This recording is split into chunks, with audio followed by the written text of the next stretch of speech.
I went to the fundraiser to support my friend Nia Lowy. All right. Excuse me, can I interrupt? I have There are another. photos that are being released of the secretary as she is testifying from inside this room. Can you please advise me as to whether or not that's permissible and consistent with the rules, particularly given that we have asked for a public hearing? If there are photos that are being released of the secretary as she is testifying, can you please explain how that I'm can done occur? with this. If you guys are doing that, I am done. You can hold me in contempt from now until the cows come home. This is just typical behavior. We will go off the record. Oh, for heaven's So I would like sake. to understand how that's permissible. Before the hearing was, It doesn't Excuse matter. me. We all are abiding by the same rules. I will take that down. Yeah, So well, I would like to take a break at this moment. yeah, and I'd like to have I'm a done conversation. for now. Go off the record. Go off the record. They're releasing photos from inside this room. If that's happening, I'm done. That was the flashpoint. In the middle of a closed-door deposition tied to Jeffrey Epstein, a photo of Hillary Clinton surfaced publicly, and suddenly the hearing wasn't about testimony anymore. It was about rule-breaking, transparency, and who was weaponizing the process. Let's slow this down. The majority's time had approximately 5 minutes left in it. I believe that the witness or her counsel would like to make a quick statement. Thank you so much. We've just used the break because we learned during the process of these hearings that the committee was violating its own rules in members tweeting and sharing pictures of what is going on inside this closed hearing, a hearing that we have asked repeatedly to be open to the public. Chairman Comer was gracious enough to engage with me on this matter. We asked specifically to invite the press in, since the committee had already made decisions on its own unilaterally to release pictures and other things that are going on in this room. He indicated that he wanted to speak to that himself directly. I'd like to just say for the record, we find it unacceptable, we find it unprofessional, and we find it unfair. We are looking forward to this being conducted under the rules and being conducted consistent with the expectations of how members of Congress, I know, take this matter so seriously and do it in that vein. We would also like to just indicate as a practical reality that we are here in good faith. We are counting on the good faith of all the members. Thank you. Chairman Comer. Yeah, I'd like to state for the record, I've advised my members that no photos or videos during the deposition can be released. I understand the posted photo was taken before the deposition started. We will, that will not happen again, and we will look forward to continuing with the deposition. I'd like to make just a clarification there, Mr. Chairman. It was taken in this room after the witness sat down. It is not a basis that because she had not started speaking that it would be appropriate for there to have been a release of anything that was occurring in this room. And we have made clear that that's not allowed, and I will also say we were disappointed that the Secretary's opening statement was leaked to the press before she even gave her opening statement. So the Secretary's statement was not leaked to the press. It was provided, as with other witnesses, including Mr. Wexner, who provided his before giving. Hers was given simultaneous. And so what we don't want is the Secretary to be treated any differently than other witnesses. That seems to be a consistent pattern, and we would love that pattern not to continue. We've gone to great lengths to make all the accommodations that you all have requested. So we will, again, the members have been advised that is unacceptable. So Thank you. we look forward to continuing the deposition. Thank you very much, Mr. Chairman. I appreciate you addressing it. Ranking Member Garcia. Thank you. No, I just want to add, it's completely unacceptable that Oversight Republicans and its members in this moment chose to violate both committee rules and the agreement that they negotiated directly with Secretary Clinton. Now, the Clintons requested a public hearing specifically to avoid this exact situation.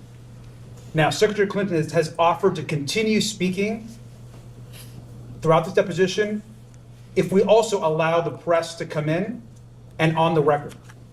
Now, the majority has continued to refuse this. I want to make very clear for the record that Oversight Democrats agree today they should be allowed here into the deposition. That's been our position from day one.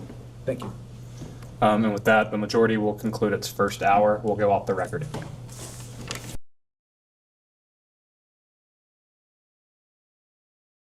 We can go back on the record. I understand counsel has something that they would like to say before we get started. Yes, I would. First of all, I'd like to say I appreciate everyone being here today, but I want to start with, we've just learned that there has been a second violation of the promise that the chairman made with respect to no photos being taken in this room during this hearing. As you know, we have asked for and did ask Mr.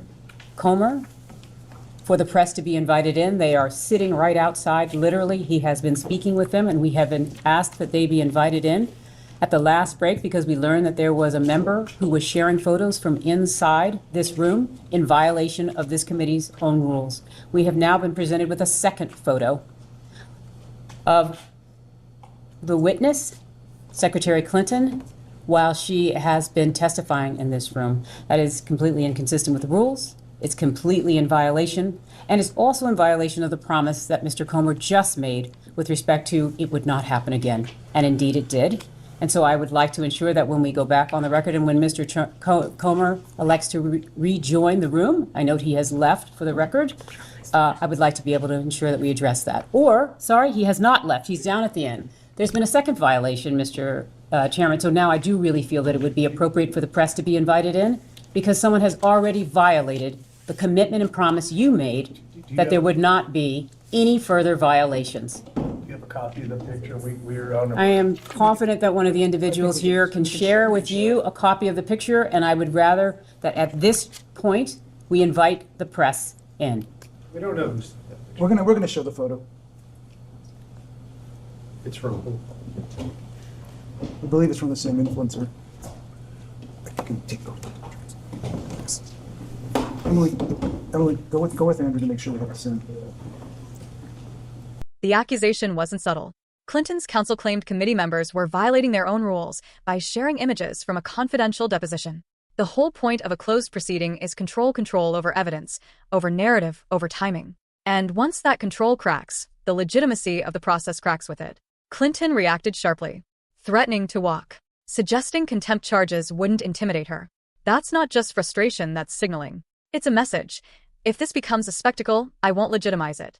Now here's where it escalates. Her team argued they had requested a public hearing from the start. They claimed Republicans refused, but then selectively released material anyway. That's the worst of both worlds, private constraints with public spin. Chairman James Comer responded by saying the photo was taken before the deposition formally began and promised it wouldn't happen again. But then a second photo surfaced. That's when this stopped being procedural and started becoming political theater. Democrats demanded the press be allowed inside. Their logic: if leaks are already happening, transparency is the only fair remedy. Republicans pushed back, arguing Democrats were also leaking information to reporters, citing a New York Times tweet about a member inside the room. Congress has broad investigative authority under Article 1 of the Constitution. That includes depositions. But those investigations must operate within rules adopted by the committee itself. Once members appear to violate those rules, they undermine the integrity of their own oversight power. This isn't just about a photo. It's about due process inside a legislative investigation. Closed depositions serve a purpose. They protect testimony from distortion. They prevent witness intimidation. They preserve evidentiary sequencing. But if one side selectively leaks visuals or statements, it can create asymmetric narrative advantage. That's where constitutional tension creeps in. Congress investigates. The executive branch enforces. But public perception often determines political consequences long before legal ones. And perception is shaped by images. When a photo leaks, it frames the moment. It invites interpretation before facts are fully established. Clinton's team argued that releasing images while denying press access amounts to selective transparency, a kind of informational cherry-picking. That accusation goes directly to fairness, not legality. Republicans countered by alleging Democrats were leaking content too. That's the classic mutual assured violation dynamic. If both sides leak, neither claims the moral high ground. But here's the analytical core. The power of Congress to compel testimony, including through contempt, depends on institutional credibility. Article 1 doesn't explicitly spell out deposition mechanics, but the Supreme Court has long recognized Congress's implied investigative powers as essential to legislating. If that power appears partisan or chaotic, its legitimacy weakens. And there's another layer. Clinton threatening to accept contempt charges until the cows come home is not just rhetorical bravado. Contempt of Congress is real, but enforcement requires cooperation with the Department of Justice, part of the executive branch. That introduces separation of powers friction. So even threats inside the room carry structural consequences. Meanwhile, the optics are brutal. A deposition about Epstein, already radioactive, devolves into arguments over selfies and influencer posts. That shifts the narrative from substance to spectacle. And once a hearing becomes spectacle, its informational value drops dramatically. Both sides made strategic choices. Democrats pushed for full transparency once leaks occurred. That aligns with the First Amendment transparency argument sunlight as disinfectant. Republicans insisted on maintaining closed procedures while promising enforcement of rules. That aligns with preserving investigative integrity. But consistency matters more than intention. If a closed hearing leaks visuals, it invites accusations of manipulation. If members publicly tweet selective details, it blurs lines between oversight and messaging. And here's the quiet truth. Modern congressional hearings are rarely just about fact-finding. They're about narrative positioning ahead of elections, ahead of primaries, ahead of fundraising cycles. The Constitution didn't anticipate smartphones in depositions, but it did anticipate ambition. So, what does this moment actually reveal? It reveals how fragile institutional trust is. It reveals how quickly procedural disputes can eclipse substantive inquiry. And it reveals that in high-profile investigations, optics can overpower evidence. The takeaway isn't that one side is uniquely at fault. The takeaway is this. When oversight becomes indistinguishable from performance, Congress risks diluting the very authority it relies on to hold others accountable.